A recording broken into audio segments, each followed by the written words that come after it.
Welcome to Thoughts on the Market. I'm Andrew Sheets, Chief Cross-Asset Strategist for Morgan Stanley. And I'm Matthew Harrison, Equity Research Analyst covering biotechnology. And on this special edition of the podcast, we'll be talking about progress on COVID-19 vaccinations and the road to herd immunity. It's Thursday, March 18th at 3 p.m. in London. And 11 a.m. in New York.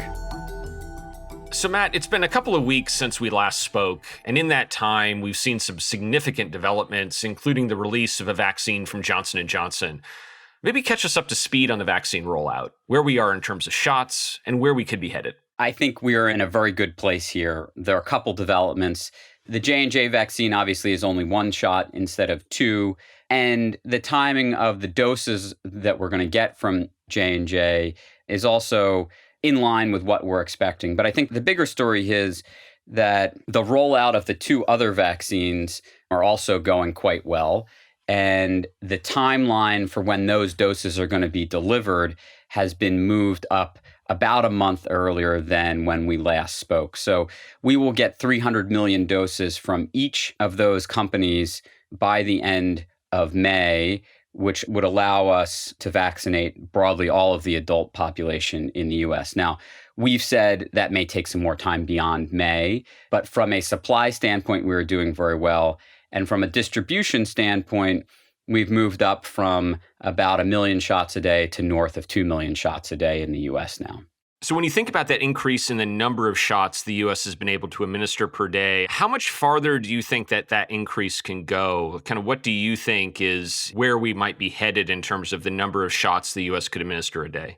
We don't have a formal prediction on what that number could go. We've looked at numbers as high as 3.5 million shots a day. In terms of supply, each of the two mRNA companies probably can get to 10 to 12 million shots delivered per week. So purely from a supply standpoint, around 4 million shots a day is probably what you could tap out at. But I think the other key metric to maybe think about is of the supply that's being delivered, the U.S. is tend to sort of leveled off at administering somewhere between 70 and 80% of that supply per day. So that puts you probably in the mid 3 millions once you get that full supply of where the current efforts in terms of supply and distribution could tap out.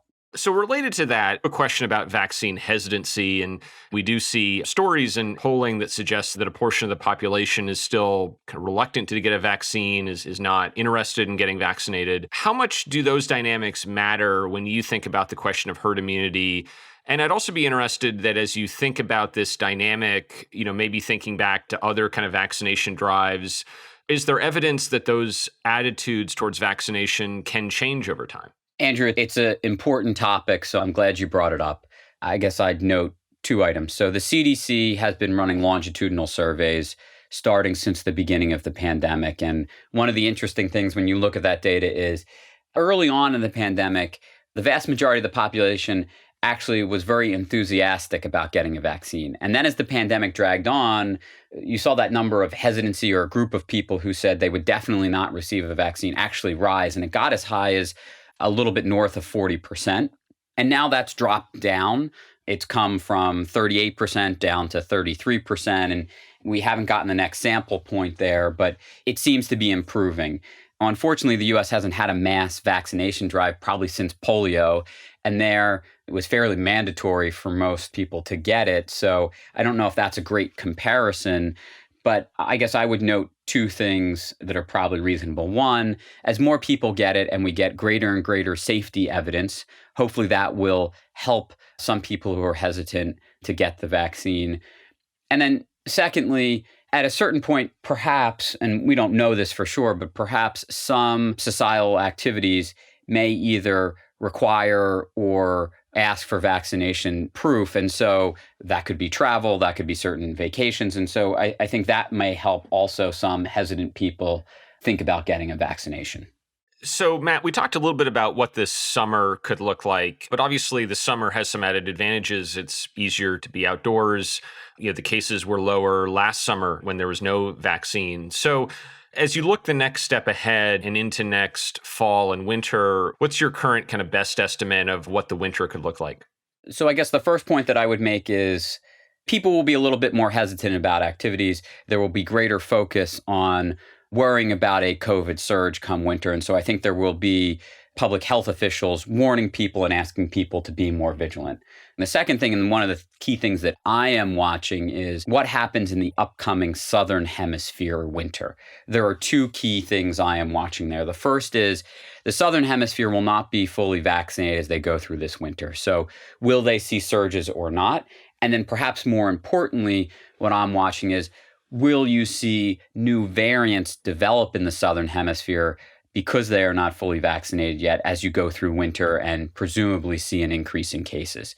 My biggest concern for a Northern Hemisphere winter would be that there is a variant that develops in the Southern Hemisphere, which requires more attention and perhaps a specific vaccine booster for that variant. That's a theoretical possibility. I'm not saying that that's going to happen, but if you're worried about something, that would be the key thing that I would be tracking.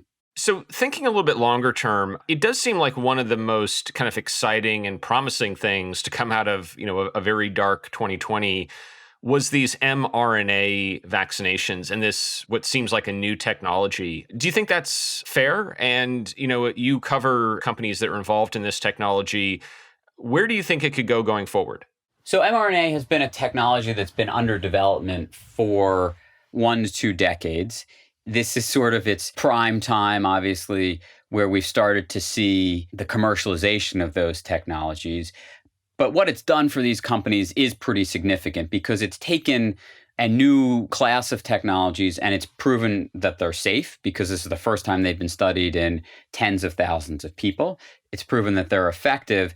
And that's allowed companies to really significantly increase their investment in the rest of their pipelines. And so many of the companies now are looking at a very broad range of infectious disease vaccines using mRNA technology, where previously maybe they were only looking at 1 or 2. So you see a much broader range of diseases people are going after. You see a significant increase in investment, which could accelerate the time to market for those. And then I think it's also highlighted one of the key factors about mRNA technology, which is speed to market.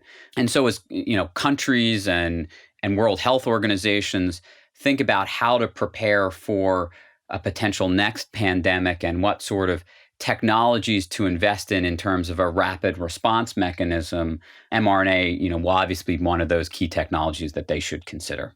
So maybe in the interest of ending my questions to you on a high note, what do you think could be one of the next diseases that these mRNA technologies are deployed against, kind of based on publicly available information? So their pipelines are focused on actually a couple diseases that we already know. One of them is cytomegalovirus or CMV.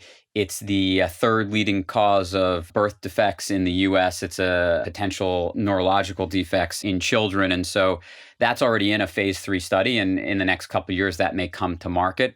So there are a handful of things that people are pushing ahead on. Flu, I think, is another area where you're going to see a lot of investment. And companies are looking at potentially combining a COVID and flu vaccine together so that when you need your annual flu shot, you would get your COVID booster, and therefore we would make sure people are protected on an annual basis. That's great. Thanks, Matt. Great speaking with you, Andrew.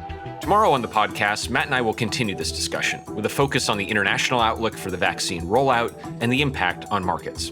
As a reminder, if you enjoy Thoughts of the Market, please take a moment to rate and review us on the Apple Podcasts app. It helps more people find the show. The preceding content is informational only and based on information available when created. It is not an offer or a solicitation, nor is it tax or legal advice. It does not consider your financial circumstances and objectives and may not be suitable for you.